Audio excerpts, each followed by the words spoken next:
नमो अरिहन्ताणं नमो सिद्धाणं नमो आयर्याणं नमो उवज्झायाणं नमो लोये सव्वसाहुणं मङ्गलं भगवान् वीरो मङ्गलं गौतमो गणी मङ्गलं कुन्दकुन्दार्यो जैनधर्मोऽस्तु मङ्गलम् सर्वमङ्गलमाङ्गल्यं सर्वकल्याणकारकं प्रधानं सर्वधर्माणां जैनं जयतु शासनं जैनं जयतु शासनं। बोलो वितरागदेव शास्त्र भगवान की जय। श्री समाधि मरण के ऊपर अपनी चर्चा चल रही है।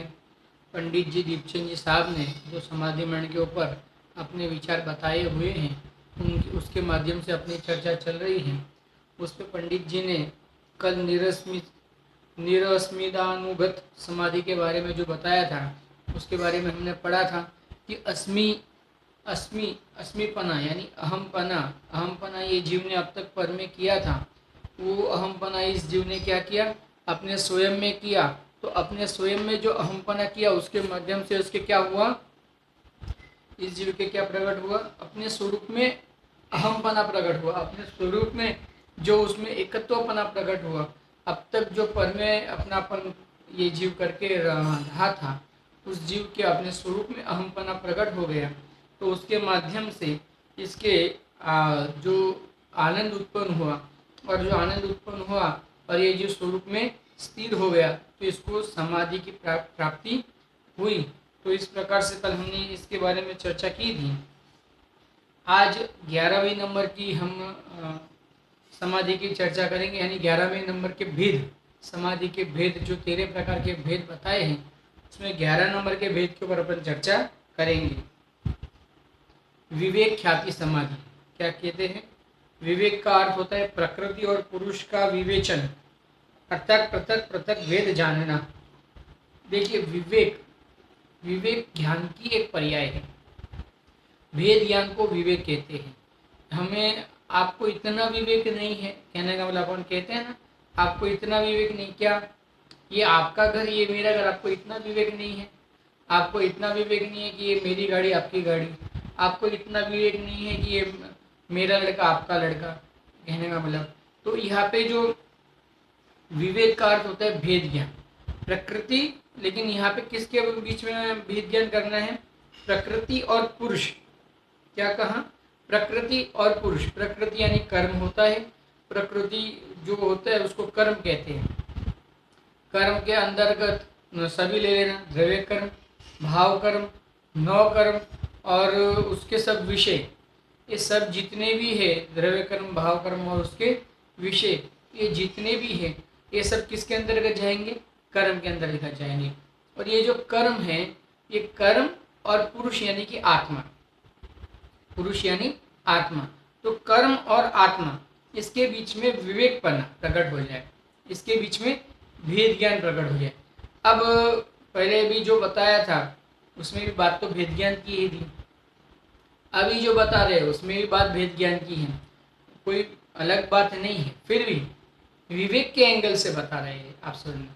पहले निर्विचार की एंगल से बताया था, फिर आनंद के एंगल से बताया था, फिर वितर्कणा के एंगल से बताया था, फिर अस्मिता के एंगल से बताया था। अब विवेक के एंगल से बताते हैं। बात वही है, आप समझना, बात दूसरी नहीं है, बात वही कर रहे हैं, लेकिन जो अपेक्षित कथन होते हैं यानी किसी अपेक्षा से बता रहे। अब विवेक की अपेक्षा से बता रहे हैं, उसमें भी विवेक तो था ही। विवेक के बिना तो अस्मीपना होता ही नहीं है, यानी स्व और पर में विवेक किया तभी तो स्व में अस्मीपना और पर में परायापना हुआ था, आप समझना। तभी तो आनंद की प्राप्ति हुई थी, तभी तो विचार जो चल रहे थे वो विचार शांत हो गए थे और निर्वितर्कणा यानी शुद्ध ज्ञान भी शांत हो गया था। तो वास्तव में ये सब है तो एकार्थ है, तो कैसा एकार्थ, लेकिन फिर भी अब विवेक की ओर से उसी बात का चिंतन करेंगे। बार बार हमें अलग अलग माध्यम से हमें इसका चिंतन करना है। क्यों चिंतन करना है? क्योंकि हमें वास्तव में समाधि की प्राप्ति करनी है। जिस भी प्रकार से हम समाधि की प्राप्ति कर पाए, हमें प्राप्ति समाधि की करनी है। समझना, कल भी कहा था, बेंसरी बेन का एक बोल है कि आपको जहाँ से भी आनंद मिले वहाँ से आप लेकिन आनंद की प्राप्ति करो। अब जहाँ से भी आनंद मिले यानी जिस विधि पूर्वक आनंद की प्राप्ति आपको हो, उस विधि पूर्वक आप आनंद की प्राप्ति करो। उसमें और विधि होती नहीं, यानी मेरे को भोजन के माध्यम से आनंद की प्राप्ति होती है तो मैं भोजन करूँगा, ऐसा नहीं होता है। मुझे अभक्ष भोजन करने के माध्यम से आनंद की प्राप्ति, वहाँ आनंद की प्राप्ति हो ही सकती नहीं है। यहाँ तो कहते हैं ना आनंद की प्राप्ति, वो आनंद है ही नहीं। भोजन करने से, अभक्ष भोजन करने से, रात को पानी भोजन आदि आहार पान करने से आदि अनेक जो अपेक्षाएं हैं, उस प्रकार से परिणमने से आनंद मिलता ही नहीं वास्तव में। वहाँ आनंद है ही नहीं, आनंद की भ्रमणा है। या तो क्या कहते हैं कि आनंद मिले, आनंद मिले वो क्रिया करो। आनंद कैसे मिलेगा? वितरागता से, संयम से, उससे संवेग से आनंद मिलता है। तो ये जो आनंद आपको मिलता है ना, तो आनंद जो मिलता है उसमें जो क्रियाएं होती हैं वो संयम रूप क्रियाएं होंगी, अन्यथा कोई क्रियाएं नहीं होंगी। बाहर से अगर ये जीव संयमित नहीं होगा, इस जीव का उपयोग बाहर में जो भ्रम रहा था वो बाहर से उसको अपने उपयोग को समेट के स्वरूप में नहीं लाएगा, तब तक इसके आनंद की प्राप्ति नहीं होगी, तब तक इसके वितरागता की प्राप्ति नहीं होगी। तो इसके लिए इसको क्या करना है? विवेक प्रकट करना है। क्या विवेक प्रकट करना है? प्रकृति और पुरुष, किसके बीच में विवेक प्रकट करना है? प्रकृति के बीच में और पुरुष के बीच में। प्रकृति का क्या अर्थ लिया हमने? कर्म। कर्म के कितने भेद है? द्रव्य कर्म, भाव कर्म और नौ कर्म, ये तीनों। यानी नौ कर्म में शरीर आ गया, आप समझना। द्रव्य कर्म में ध्यानावणी आदि 8 कर्म आ गए। भाव कर्म में क्रोधादि कर्म आ गए, समझना। क्रोध, मान, माया, लोभ, राग, द्वेष आदि जितने भी कसाए हैं, 9 कसाए हैं, वो वहाँ 9 कसाय, 9 कषाय अलग है और 9 कषाय अलग है।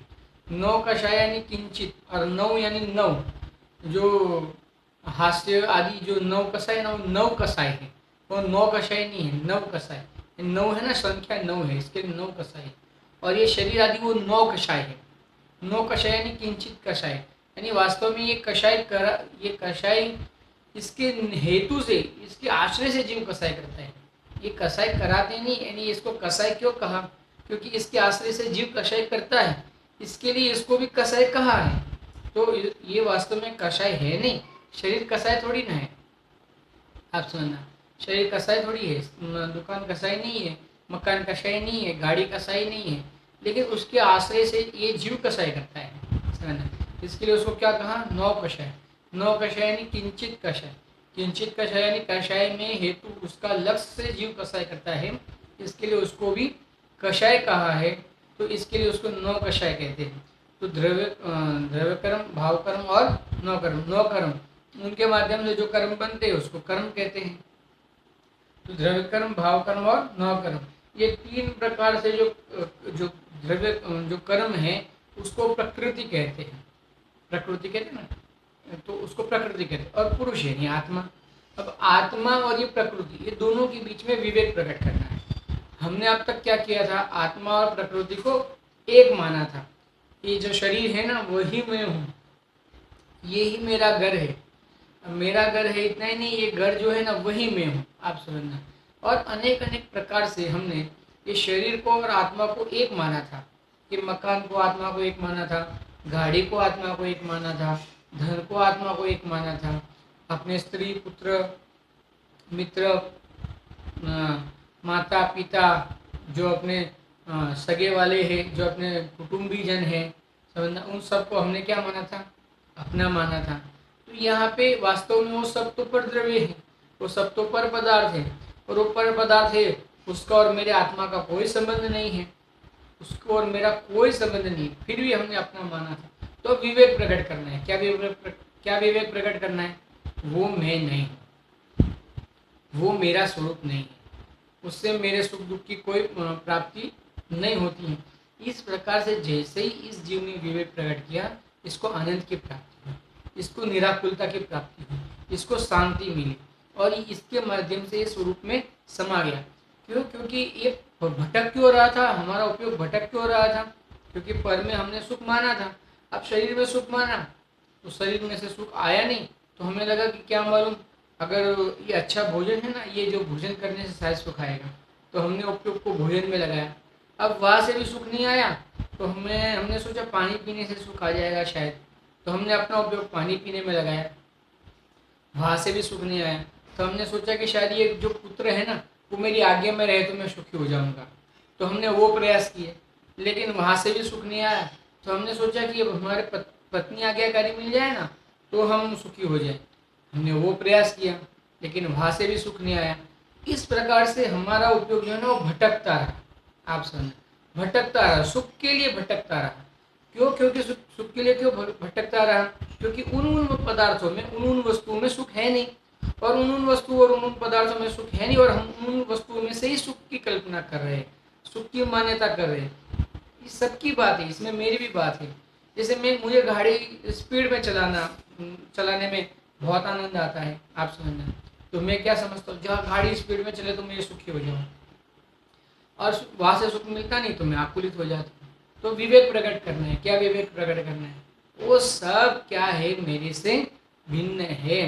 वो जो गाड़ी चलाने का भाव, जो कषाय है ना, वो कषाय है, वो मुझे दुख देने वाला भाव है, वो मेरा आत्मा भिन्न है। यानी देखो, एक वास्तव में समझना तो अपने लिए है, ये किसी को समझना है अपने माध्यम से तो समझ लेंगे, वो ऐसा, इसमें किसी को समझाने के लिए अपन ये बता रहे, ऐसी बात भी नहीं है। स्वयं को समझना है तो स्वयं के दोष को ढूंढना है। स्वयं के दोष स्वयं को तो पता ही होते हैं, हमें अपने दोष पता है कि मैं क्या गलती कर रहा हूँ, मेरे क्या भ्रमणा चल रही है, ये मुझे पता है। अब मुझे क्या करना है? अपनी भ्रमणा को दूर करना है, अपने जो अंदर जो उठने वाली जो कषाय है उसका अभाव करना है। मेरी क्या भ्रमणा है, मुझे कहाँ कहाँ आकुलता उत्पन्न होती है, मुझे कहाँ कहाँ क्रोध, कहाँ कहाँ मान, कहाँ कहाँ माया, लोभ आदि उत्पन्न होते हैं। मैं सोचूं, मैं विचारूं कि क्यों मुझे ऐसा हो रहा है। क्यों? क्योंकि मैंने स्वरूप का अनुभव नहीं किया, क्योंकि मैंने स्वरूप से एकता नहीं की, मैंने पर से एकता की। मुझे ये जितनी भी कसाई उत्पन्न हो रही है, पर की एकता के पूर्वक हो रही है। अगर पर की एकता नहीं करता तो मुझे इस प्रकार की कषाय उत्पन्न होती ही नहीं, लेकिन फिर भी मुझे इस प्रकार की कषाय उत्पन्न हो रही है। उसका अर्थ ही ये है कि मैंने इनसे एकता की है, मैंने इनको अपना मान लिया है, भ्रमणा की है मैंने। इसलिए आचार्य देव कहते हैं कि विवेक प्रकट कर। क्या विवेक प्रकट कर? ये पर है, और ये जो प्रकृति है ये पर है, और जो आत्मा है ना, जो चैतन्य स्वभाव है, ज्ञानादि अनंत गुण है, ये मैं हूँ। इस प्रकार से अगर ये जैसे ये जो विवेक प्रकट करता है तो क्या होता है? पर का भेद मिटा। पर का भेद मिटा यानी पर का भेद तो कैसे मिटेगा? यानी पर में जो अपना उपयोग, जो हमने अपने उपयोग में भेद किया था ना, इसमें से सुख आएगा, इसमें से सुख आएगा, ऐसा भेद किया था ना, ये भेद मिट गए। सुख के लिए जो भेद करके रखे थे हमने कि ये खाने से सुख आएगा, ये पहनने से सुख आएगा, वहाँ जाने से सुख आएगा, ये करने से सुख आएगा, ऐसे जो भेद किए थे ना, जो भ्रमणा की थी ना, वो भ्रमणा मिट गई, भेद मिट गए। भेद मिटने का अर्थ, भेद बाहर में कोई भेद मिटते नहीं है, लेकिन अपने कल्पना में जो सुख के भेद किए थे हमने, वस्तुओं के माध्यम से सुख के भेद किए थे, वो सुख के भेद मिट गए। खाने से सुख, पहनने से सुख, ये भेद जो किए थे ना, ये भेद मिट गए। किस प्रकार से मिटे? सुख तो स्वरूप में है, तो अब सुखी होना है तो कहाँ उपयोग को रमाएंगे? स्वरूप में उपयोग को रमाएंगे, और स्वरूप को उपयोग में रमाएंगे तो सुखी हो जाएंगे। जैसे हम सुखी हुए तो हमारा क्या हो गया? सुख के लिए जो भेद उत्पन्न हुआ था मन में, अन्य अन्य पदार्थों का, अन्य विषयों का जो भेद हुआ था, पंचेंद्रियों के विषय संबंधी जो भेद हुआ था, वो सब भेद क्या हो गया? मिट गया, शांत हो गया। अब वो हमें वहां से सुख की कल्पना छूट गई। देखिए अब क्या कहते हैं, शुद्ध चित्त परिणति चैतन्य पुरुष के ज्ञान में दोनों की प्रतीति अर्थात विवेक हुआ। क्या हुआ? शुद्ध चित्त परिणति चैतन्य पुरुष की, पुरुष भी चैतन्य है और उसकी परिणति भी चित्त स्वभाव है। मैं चैतन्य स्वभावी हूँ और मेरा परिणाम भी कैसा है? चेतना रूप है। मैं ज्ञायक हूँ और मेरा परिणाम भी जानने देखने रूप है। समझना, ज्ञायक जीव तो एक ज्ञायक एक भाव है। ज्ञायक एक भाव यानी एक है, एक संख्या अपेक्षा से एक है। ज्ञायक एक भाव यानी ज्ञायक ज्ञायक ज्ञायक ज्ञायक ज्ञायक ज्ञायक। गुरुदेव श्री तो बहुत बार ऐसा कहते हैं, अरे तू तो ज्ञायक ज्ञायक ज्ञायक ज्ञायक ज्ञायक ज्ञायक ज्ञायक ज्ञायक ज्ञायक ज्ञायक ज्ञायक ज्ञायक रूप परिणम रहा है, यानी ज्ञायक रूप से एक रूप परिणम रहा है, हमेशा ज्ञायक रूप परिणम रहा है। समझना, संख्या अपेक्षा से तो एक यानी दो तो कभी हुआ ही नहीं ये जीव, समझना। लेकिन संख्या अपेक्षा से यह बात नहीं है, यहाँ एक पने रूप बात है, एक रूप बात है। जीव ज्ञायक रूप रहा है, सदा काल ज्ञायक रूप रहा है, जीव की हर परिणति ज्ञायक रूप रही है। तो क्रोध नहीं हुआ जीव की परिणति में, जीव की परिणति में नहीं हुआ, जीव ने अपने स्वरूप को भूला इसके लिए हुआ। समझना, वो दोष है, वो जीव की परिणति नहीं है। देखो जीव की परिणति किसे कहते हैं? जो स्वाभाविक परिणति होती है उसको जीव की कहते हैं वास्तव में, और जो विभाव की परिणति होती है उसको जीव की नहीं कहते, उसको जीव की परिणति नहीं कहते, उसको जीव का दोष कहते हैं। अभी मोक्ष मार्ग में, अध्यात्म के कथनों में जब मोक्ष मार्ग की बात आती है, जब मोक्ष मार्ग में आरूढ़ होने की बात आती है, उसके अंदर देखो, अगर आप प्रमाण के विषयों में बात करेंगे तो वो जो राग द्वेष आदि की पर्याय है वो जीव की ही है, जीव ही उस रूप परिणम रहा है, वो बात अलग है। लेकिन यहाँ वेद ज्ञान करना है ना, अब वेद ज्ञान करना है तो किस रूप से करेंगे? क्योंकि अब राग द्वेष के माध्यम जीव की, अगर राग भी अगर जीव की परिणति हो जाएगी तो वेद ज्ञान कैसे करेंगे? तो उसको हम कैसे लेंगे? अब जो राग द्वेष है ना, ये वास्तव में भले ही मेरी पर्याय में उत्पन्न हुआ है, लेकिन ये किस रूप से उत्पन्न हुआ है? दोष रूप से उत्पन्न हुआ है। इसके लिए मेरा नहीं हो सकता, ये परिणति मेरी नहीं हो सकती, क्योंकि जो दोष रूप है वो मेरी कैसे हो सकती है? इसके लिए अपनी पर्याय में उत्पन्न होते हुए भी हम उसके मालिक नहीं बनेंगे, हम उसके क्या नहीं बनेंगे? मालिक नहीं बनेंगे, तो अपनी नहीं रही। समझना, यानी वो वास्तव में जो स्वाभाविक परिणति होती है उसी को जीव की कही जानी चाहिए, कही जाती है। आचार्य देव ने भी समय सारजी आदि ग्रंथों में स्वाभाविक परिणति को ही जीव की परिणति कहा है। क्यों ऐसा कहा है? क्योंकि वस्तु का स्वरूप ऐसा है। आप समझना, देखिए क्या कहते हैं, शुद्ध चित्त परिणति, यानी जो जानने दिख रहे जो शुद्ध परिणति, वास्तव में जानना देखना तो शुद्ध ही है। जो अशुद्धता है वो मोह की है, वो ज्ञान की नहीं है। आप समझना, जानने देखने में अशुद्धता है ही नहीं, जानने देखने में आज तक किसी भी जीव को कभी अशुद्धता उत्पन्न ही नहीं हुई। जो भी अशुद्धता उत्पन्न हुई है वो जानने देखने के कारण से उत्पन्न नहीं हुई। जो भी अशुद्धता उत्पन्न हुई किसके माध्यम से उत्पन्न हुई? मोह के माध्यम से उत्पन्न हुई है, जानने देखने के माध्यम से अशुद्धता उत्पन्न नहीं हुई है। तो जो यहाँ पे क्या कहते हैं, शुद्ध चित्त परिणति, वर्णति तो शुद्ध है, समझना, कौन सी? चित्त परिणति तो कैसी है? शुद्ध है। लेकिन वही शुद्ध चित्त परिणति अपने को चैतन्य रूप जानती है तो वो वास्तव में शुद्धता का वेदन करती है, और जो वेदन करने रूप जो शुद्धता होती है ना, उसी को यहाँ पे शुद्ध कहते हैं। तो समय सार जी 3 नंबर की गाथा में शुरुआत में ही गुरुदेव श्री ने जो अपने 19वें बार के जो प्रवचन किए हैं उसमें गुरुदेव श्री ने शुरुआत में ही लिया है समय सार सिद्धि भाग पहला, पेज नंबर तो ध्यान नहीं है, पढ़ लेना। गाथा नंबर 3 की टीका की शुरुआत की दूसरा ही पैरा में शायद लिया है, दूसरा और तीसरा पैरा के अंदर में पूज्य गुरुदेव श्री ने ऐसा लिया है, पूज्य गुरुदेव श्री ने, कि जीव तो वास्तव में शुद्ध ही है। समझना, जीव में अशुद्धता है ही नहीं, क्योंकि दूसरी गाथा में स्वसमय व परसमय बताया ना, और तीसरी गाथा में क्या कहा कि एक द्रव्य दूसरे रूप परिणमता ही नहीं है। समझना, तो जीव तो कैसा है? शुद्ध है। तो वहाँ पे गुरुदेव ने ऐसा लिया कि वास्तव में जीव का जो स्वभाव है ना, स्वभाव से तो जीव कैसा है? शुद्ध ही है। लेकिन अगर शुद्ध अनुभव नहीं करता है, शुद्ध का वेदन नहीं करता है, तो वो शुद्ध है ऐसा, इसका प्रयोजन क्या, इसका अर्थ क्या? हम शुद्ध है, समझना। छठी गाथा में भी लिया है, छठी गाथा में लिया है, जाना तो शुद्ध है ना।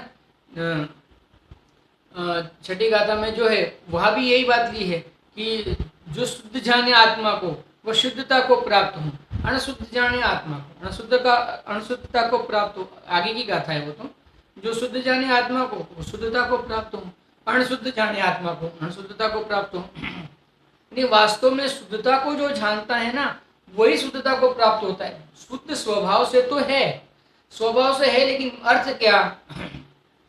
मैं स्वभाव से शुद्ध हूँ, लेकिन प्रयोजन क्या? प्रयोजन ये है कि क्या मैंने शुद्धता का वेदन किया, अनुभव किया या नहीं किया। बात करने से शुद्धता थोड़ी हो जाती है। मैं शुद्ध हूँ, मैं चैतन्य स्वभाव से शुद्ध हूँ, लेकिन मैंने क्या चैतन्य स्वभाव से अपने आप को शुद्ध माना है? क्या जाना है अपने आप को शुद्ध? अगर जाना नहीं अपने आप को शुद्ध, तो शुद्धता हूँ, मैं शुद्ध हूँ, उसका प्रयोजन क्या?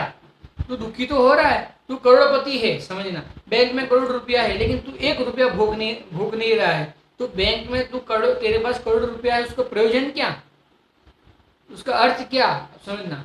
वो है, तू है करोड़पति, लेकिन तू भोग तो नहीं रहा है ना। भोग नहीं रहा है तो तेरे पास तू करोड़पति, उसका अर्थ क्या? अगर मैं करोड़पति हूँ और मैं फटे पुराने हाल में घूमता हूँ, कपड़े फटे टूटे पहनता हूँ, मुश्किल से एक आध रोटी खाता हूँ, समझना, और संयम के लिए नहीं, पैसा बचाने के लिए। यहाँ तो अब दूसरी बात चल रही है, नहीं तो कोई ऐसा नहीं कह सकता संयम के लिए क्या फर्क पड़ता है। यहाँ संयम की बात नहीं चल रही है, उदाहरण एक देश होता है। अब मैं एक आधी रोटी खाता हूँ तो कोई क्या कहेगा, करोड़पति है ये आदमी, फिर भी फटे हाल रहता है, हमेशा खुद के लिए नहीं खाता है, खुद के लिए नहीं पहनता है, क्या करेगा करोड़ रुपए का? कहते हैं कि नहीं कहते हम? तो ऐसे यहाँ भी ऐसा कहते हैं कि स्वभाव से शुद्ध है, अरे परिपूर्ण है स्वभाव से, लेकिन वेदन ही नहीं करता है। वेदन तो इंद्रिय विषयों का करने में अपने उपयोग को लगाते हैं, वेदन तो क्रोधमान मायालोभ आदि रूप अपने आप को करता है। और शुद्ध हो तो क्या प्रयोजन है शुद्ध होने का? क्या प्रयोजन है कहने का निराकुल स्वभाव रूप होने का? ऐसा कहते हैं ना लोग। यहाँ पे आचार्य जी भी ऐसा ही कहते हैं अपने आप को, तू शुद्ध है, शुद्ध चैतन्य रूप है। और उस शुद्ध चैतन्य रूप को चित्त परिणति क्या करते? चैतन्य, शुद्ध चैतन्य परिणति, शुद्ध चैतन्य पुरुष के ज्ञान में दोनों की प्रतीति अर्थात विवेक हुआ। चैतन्य परिणति ने चैतन्य पुरुष को और प्रकृति को दोनों में क्या किया? विवेक प्रकट किया, भेद ज्ञान प्रकट किया। ये मैं नहीं हूँ, समझना। ये अब हमारा दोष क्या था? हमें यही भ्रमणा थी कि ये परद्रव्य मैं हूँ, ये परद्रव्य से मुझे सुख आएगा, ये हमने भ्रमणा पाल के रखी थी। अब यहाँ पे क्या हुआ देखिए हाँ, चित्त परिणति वस्तु के अनंत गुणों का वेदन करने वाली है, उत्पाद वे करने वाली है, षट गुणी हानि वृद्धि उसका लक्षण है, और वह वस्तु का वेदन करके आनंद उत्पन्न करती है। चित्त परिणति क्या करती है? वस्तु का अनुभव करके, कौन सी वस्तु का? आत्म वस्तु का अनुभव करके, और परवस्तु का, हाँ परवस्तु का, किस रूप से? आत्म वस्तु का अपने रूप अनुभव करके, अपना तो रूप अनुभव करके, और पर वस्तु का परायापन रूप अनुभव करके। ये पर में नहीं, इस रूप से उसे परायापन करते हो और अपने में अपनापन करते हो। विवेक तो यही है ना, भेद ज्ञान। अरे भेद ज्ञान करना भी क्यों है वास्तव में? क्योंकि भेद है ना, भेद है इसके लिए भेद ज्ञान करना है। इन सभी में अपने चैतन्य स्वरूप का एक अंश भी नहीं है, और अपना और उनका एक अंश अपने में नहीं है, समझना। उसमें जो रूप रस गंध वर्ण है वो अपने में नहीं है। अरे वो अन्य जीव हो तो उसका जो ज्ञान दर्शन आदि वीर्य आदि जो गुण है, उसके गुण उसमें है, उसके गुण अपने में नहीं है। तो इतना भेद है ना वस्तु में। तो इस प्रकार से वस्तु में भेद है, तो वस्तु में भेद करके, पर में परायापन करके, अपने में अपनापन करके क्या करता है ये चैतन्य जीव क्या करता है? ये चैतन्य परिणति क्या करती है? वस्तु का वेदन करके आनंद को उत्पन्न करती है। वस्तु का वेदन करके आनंद अगर उत्पन्न न हो तो आपने वस्तु का वेदन ही नहीं किया, समझना।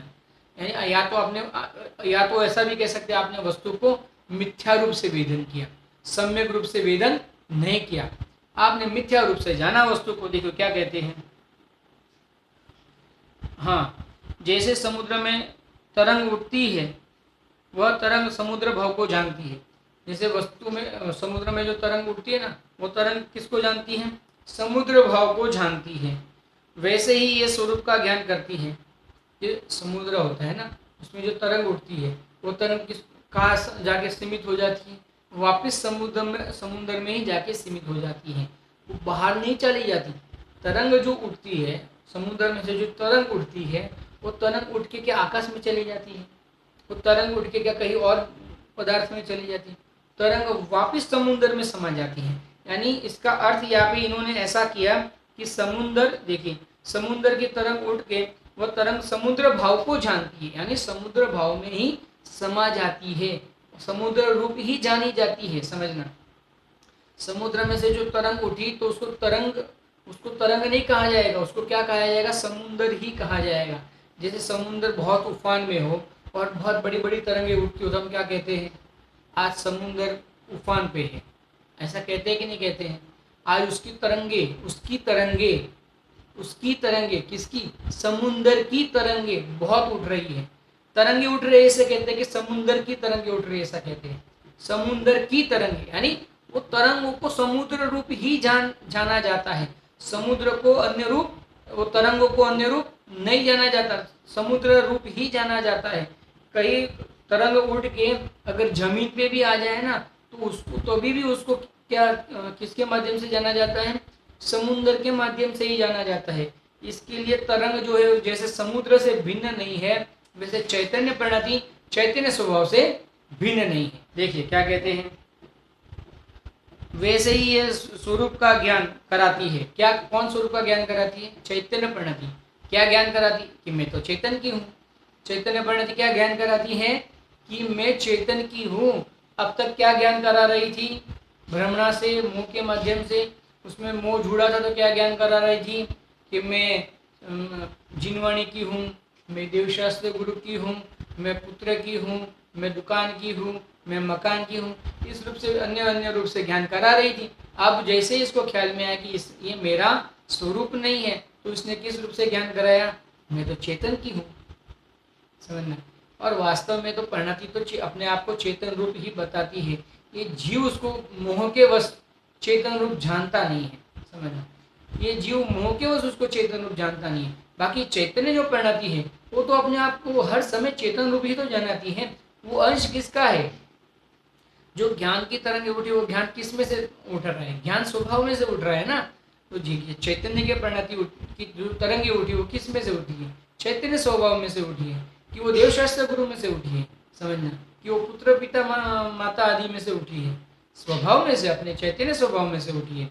तो जो परिणति वो अपने आप को क्या सिद्ध करती है, चैतन्य स्वभाव रूप सिद्ध करती है, उसकी हूँ इस प्रकार से अपने आप को सिद्ध करती है। देखो, सकल सर्वस्व परिणति का अर्थ है प्रकृति और पुरुष का अर्थ है परमात्मा, और प्रकृति उत्पन्न होती है जैसे समुद्र से तरंग उत्पन्न होती है।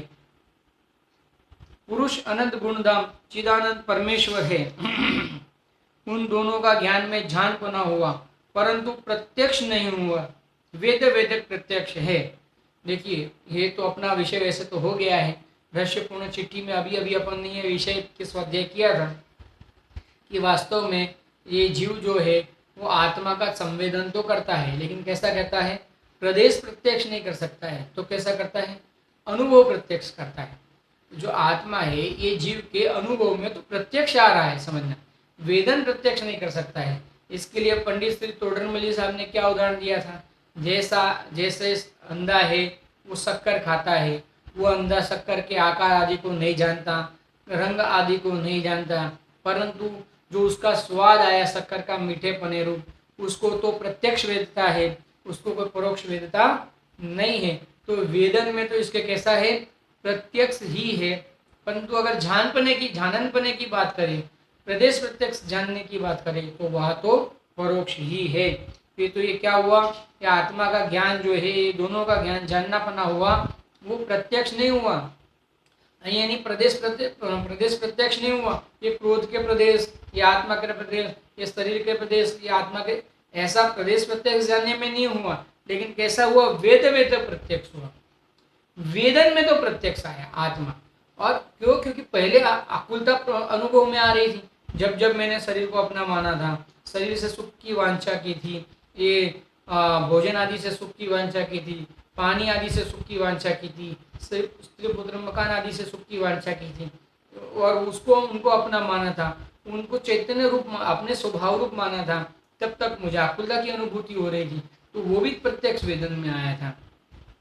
और जब उनको पराया माना, और वास्तव में मैं आनंद स्वभाव तो मैं हूँ, स्वयं में आनंद स्वभावी हूँ, ये आनंद मेरे में भरा पड़ा है, ऐसा जैसे ही अनुभव किया तो इस जीव को क्या हो गया, आनंद का प्रत्यक्ष वेदन हुआ। तो जैसे ही प्रत्यक्ष वेदन हुआ तो क्या हो गया, वो वेद वेदक में तो आत्मा कैसा हुआ, प्रत्यक्ष अनुभव में आ गया। देखो, पर वह प्रत्यक्ष वैसा नहीं जैसा परिपूर्ण केवल ज्ञान से होता है। वापस लिया पंडित जी ने। केवल ज्ञान में जैसे प्रदेश प्रत्यक्ष जानते हैं केवल ज्ञानी भगवान, केवली भगवान ये शरीर के प्रदेशों को और आत्मा के प्रदेशों को जैसा प्रत्यक्ष भिन्न जानते हैं वैसा प्रदेश प्रत्यक्ष भिन्न नहीं जान सकता ज्ञानी। हम अगर हम शुद्ध ज्ञान के माध्यम से अगर जान सकते हैं तो वेद्य भाव से यानी अनुभूति प्रत्यक्ष तो जान सकते हैं, लेकिन प्रदेश प्रत्यक्ष नहीं जान सकते। देखिए, थोड़े ही समय में परमात्मा होगा, ऐसा जो साधक है ना, ये क्या हो जाएगा, थोड़े ही समय में क्या हो जाएगा, परमात्मा हो जाएगा। देखिए क्या कितना गजब बात है। इसी को विवेक ख्याति समाधि कहते हैं। जब परमात्मा हो गया तो उसके क्या हो गई, विवेक ख्याति समाधि प्रकट हो गई, विवेक की ख्याति हो गई। विवेक था, चौथे गुण स्तंभ में विवेक प्रकट हुआ, लेकिन उसकी ख्याति यानी उसकी प्रसिद्धि, मुझे भेद ज्ञान प्रकट हुआ है, उसकी प्रसिद्धि काय के माध्यम से होगी। देखिए, सम्यक दृष्टि के भेद ज्ञान चल रहा है ना, उसकी प्रसिद्धि होना बहुत मुश्किल है, क्योंकि सम्यक दृष्टि के कसाय भाव अभी भी उतना ही विद्यमान होता है, हो सकता है जितना अज्ञानी के होता है, हो सकता है, होगा ही, ऐसा जरूरी नहीं है। सम्यक दृष्टि जीव के भी इस प्रकार का कसाई भाव हो सकता है कि जैसा अज्ञानी के, अरे इतना ही नहीं, इससे ज्यादा कसाई भाव भी हो सकता है। अज्ञानी के जितना कसाई भाव होता है, यानी यहाँ पे क्रिया रूप की बात चल रही है। वैसे तो अज्ञानी के ही कसाई ज्यादा है, क्योंकि उसको अनंतानुबंधी आदि है। चौकड़ी की अपेक्षा से बात करें तो अज्ञानी के ही कसाई ज्यादा है। अज्ञानी भले ही कोई गाली दे और शांत बैठा हो, समझना, लेकिन फिर भी उसको कसाई कितनी कैसी है, अनंत, क्योंकि उसकी कौन सी चौकड़ी का अभाव नहीं हुआ, अनंतानुबंधी। और जो सम्यक दृष्टि जीव है वो बहुत कसाई करता हुआ दिखता हो। जैसे अपन एक उदाहरण लेते हैं, जैसे कोई चोर है, अपने घर में चोरी करने आया और कोई मिथ्या दृष्टि हो, तो उसको उसके समझना गरीब होने का एहसास होने के कारण भावुक हो जाए और कहे कि जाने दे, देख भाई तू आज चोरी कर रहा है, आज मैं तुझे बख्श रहा हूँ, लेकिन अगर आइंदा कभी चोरी करते हो पकड़ा गया तो मैं तुझे नहीं छोड़ूंगा, ध्यान में रखना। इस प्रकार से उसको बताता है, कहता है, छोड़ भी देता है। तो उसके कषाय मंद है कि तीव्र है, अरे अनंतानुबंधी जिंदा है ना, उस अपेक्षा से तीव्र है, लेकिन अभी कसाई करता हुआ नहीं दिख रहा है ना प्रगट में, तो प्रगट में कैसा है, मंद है। और उसी जगह पे अगर सम्यक दृष्टि जीव हो तो और उसके घर में चोरी हुई हो और वो चोर को पकड़ ले, तो हो सकता है तो झापट भी मारे उसको, हो सकता है उसको कहे देख तेरे को पुलिस में अभी तेरे को पुलिस में लेके जाता हूँ, चोरी करता है, ऐसा करता है, कमाता नहीं हो, चोरी करता है, इस प्रकार से क्रोध करता हुआ दिखे। फिर भी उसके वास्तव में जो क्रिया है, क्रोध क्रिया रूप में जो क्रोध है वो तो कैसा है, प्रकट रूप से अधिक है, समझना, क्योंकि दिख रहा है ना, क्रोध दिख तो ज्यादा रहा है लेकिन है कैसा, कम है। उसको अंतरंग में ज्ञान है कि एक द्रव्य दूसरे द्रव्य का कुछ नहीं कर सकता, ये चोरी नहीं कर सकता, ये पदार्थों की अगर जाने की योग्यता होती तो मेरे रखने से ये पदार्थ रहते नहीं, और अगर उसकी जाने की योग्यता होती तो चले ही जाते, और अगर नहीं जाने की योग्यता थी तो रह गए, तो और उसके पास जाने की योग्यता थी तो उसके पास चले जाते, और नहीं जाने की योग्यता थी तो नहीं गए। इस प्रकार से ये पूरा भेद ज्ञान सम्यक दृष्टि के चल रहा है, लेकिन वो कैसा है, अप्रगट है, ख्याति में नहीं आता है। और कैसा है, उसको कैसा है, कहने का मतलब जो कसा है ना, बाहर की कसा है, उसको कैसी है, एकदम प्रकट है, समझना।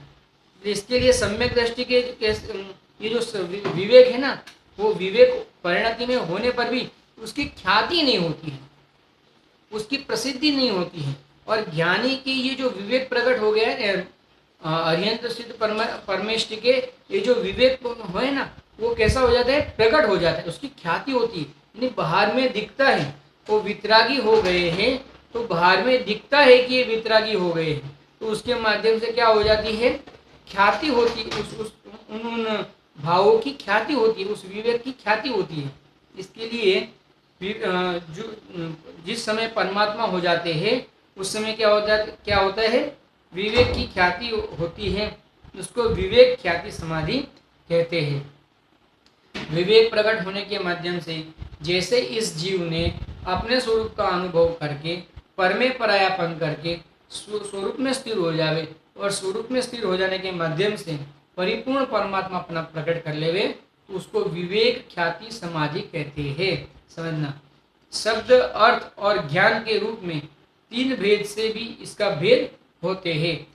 शब्द विवेक समझना, अर्थ विवेक और ज्ञान विवेक, यानी शब्द रूप भेद ज्ञान बराबर है, अर्थ रूप भेद ज्ञान और ज्ञान रूप भेद ज्ञान।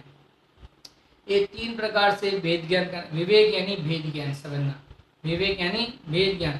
अब परमात्मा के ऐसा भेद ज्ञान प्रकट हुआ है, फिर सादी अनंत काल तक, सादी अनंत काल तक, यानी अब कभी भी उनको ये परद्रव्य में हूँ इस प्रकार का भाव उत्पन्न ही नहीं होगा। आप समझना, उसको क्या कहते हैं?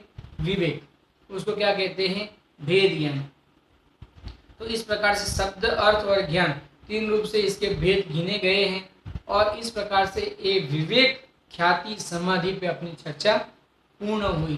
देखिए, विवेक ख्याति समाधि, विवेक यानी भेद ज्ञान, ख्याति यानी उसकी प्रगटता होना, उस जो विवेक है वास्तव में इसको विवेक प्रकट हुआ है, ऐसा कब ख्याल में आएगा कि शरीर भी प्रदेश प्रत्यक्ष अपने से अपने चैतन्य भाव से भिन्न दिखने लग जाए।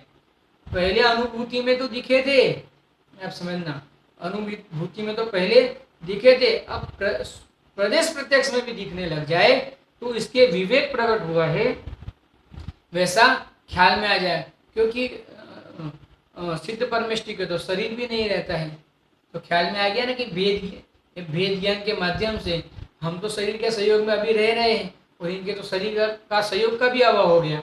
उसका अर्थ क्या हो गया कि उनके विवेक की ख्याति हो गई, प्रसिद्धि हो गई। आप समझना, प्रसिद्धि हो जाना, जैसा विवेक है, जैसा वस्तु में भेद है, वैसा वस्तु का भेद की ख्याति हो जाना, प्रकट हो जाना, दिख जाना, सबको अनुभव में आ जाना, उसको क्या कहते हैं? विवेक ख्याति समाधि कहते हैं। इस प्रकार से बहुत बढ़िया भेद पंडित जी दीपचंद जी साहब ने बताए हैं। वास्तव में गुरुदेव श्री कभी कभी कहते हैं, इसलिए गुरुदेव श्री कई अपने स्वाध्याय में प्रवचन में कहते हैं, इनको कहते हैं पंडित। देखो, ये पंडित है, ये पंडित कहने के लायक है। क्यों? क्योंकि इनकी हर बात में आचार्यों की, जिनेंद्र परमात्माओं की बातों की झलक है। ये उनके माध्यम से बात कर रहे हैं। आप समझना, ये किसी भी जो दूसरे अरे गहरे की बातों के माध्यम से बात नहीं कर रहे, या किसी भी राग के पोषक की बात नहीं कर रहे। इसके लिए ये सब विद्वान, इनकी बात वास्तव में सुनने समझनी चाहिए हम। और यद्यपि एकदम नया विषय है, ये विषय तो ऐसा है कि शायद आज तक हमने कभी सुना भी नहीं होगा। विवेक ख्याति समाधि मैंने भी नहीं सुना था। बहुत सारे ग्रंथों का स्वाध्याय तो किया हुआ है, लेकिन इसका भी पहले स्वाध्याय किया था मैंने यद्यपि, लेकिन क्या पता इतना जो भाव अभी वर्तमान में इसके माध्यम से उत्पन्न हो रहा है, पहले नहीं हुआ था। वैसा है। देखिए, इस प्रकार से 11वां नंबर का जो अपना भेद है विवेक ख्याति समाधि, उसके ऊपर अपनी चर्चा पूर्ण हुई। अब 12 और 13 दो भेद बचे हैं, उसमें 12 भेद की शुरुआत कर लेते हैं। अपने पास 6-7 मिनट है, तो हम उसकी चर्चा शुरुआत कर लेते हैं। और कल 13 भेद की चर्चा करके जो ग्रंथ का उपसंहार पंडित जी ने किया है, तो हम भी उपसंहार करके यहाँ पे पंडित जी के जो माध्यम से जो समाधि मण की चर्चा है उसको पूर्ण जाहिर करेंगे। फिर वापिस नए आचार्य देव के माध्यम से, अभी इसके बाद में आचार्य अमृतचंद्र देव ने जो पुरुषार्थ सिद्धि उपाय में संलेखना अधिकार लिखा है, उसके माध्यम से हम चर्चा करेंगे। यद्यपि आचार्य अमृतचंद्र देव हमारे सबके प्रिय है, वास्तव में तो सभी आचार्य प्रिय ही होते हैं। कोई आचार्य महान और कोई आचार्य महान नहीं, ऐसा तो नहीं होता है। लेकिन अमृतचंद्र आचार्य देव के माध्यम से हमें, जैसे गुरुदेव श्री पूज्य गुरुदेव श्री के माध्यम से हमें आत्मा समझ में आया, यानी आत्मा शब्द सुनने मिला और आत्मा की बात सुनने समझने मिली सरलता से, तो हमें उनका बहुमान आए बिना नहीं रहता है, उनके प्रति प्रेम हेत आए बिना नहीं रहता है। तो वैसे ही हमें अमृतचंद्र आचार्य के प्रति हेत यानी प्रेम राग उत्पन्न हुए बिना नहीं रहता है। वास्तव में करने लायक नहीं है ये राग, फिर भी सहज है ज्ञानियों को, यानी जिन जीवों को ज्ञानी होना है, उनको जिनके माध्यम से इस बात की समझ आती है, उनके प्रति प्रेम आए बिना नहीं रहता है। समझना, ऐसा स्वरूप सहज में है। देखो अब 12वां भेद, धर्म मेघ समाधि। क्या भेद है? धर्म मेघ समाधि। धर्म का है भेद, अर्थ है अनंत गुण। धर्म का अर्थ क्या है? अनंत गुण अथवा निज धर्म रूप उपयोग, जिसको विशुद्धता मेघ की भांति बढ़ी। जो निज धर्म जो क्या है? उपयोग जो अपना क्या है? निज धर्म है। उपयोग ही वास्तव में अपना स्वभाव है। ये उपयोग में विशुद्धता जो बढ़ी, मेघ की भांति बढ़ी। जैसे मेघ होता है ना, मेघ बारिश। मेघ कैसा होता है? आपने देखा होगा मेघ कैसा होता है? पहले धीरे से शुरू करता है और फिर पूरे उफान पे, यानी पूरी जोरों से बरसता है बारिश। मेघ पूरे जोरों से बरसता है, गरजता है। जैसे आपने देखा होगा, जैसे बारिश की शुरुआत होती है ना, तो अभी तो खैर पंचम काल है, कभी भी बिजली गिर जाती है, कुछ उसका भरोसा नहीं है।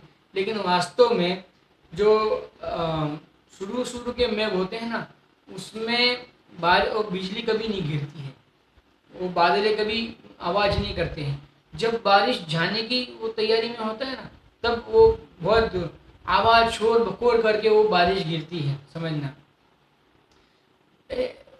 पूर्व के ऐसा सहज स्वरूप था बारिश का आने का और जाने का। समझना, जो आषाढ़ का महीना था ना, उसमें जो बारिश आती है ना, वो बारिश कैसी आती है?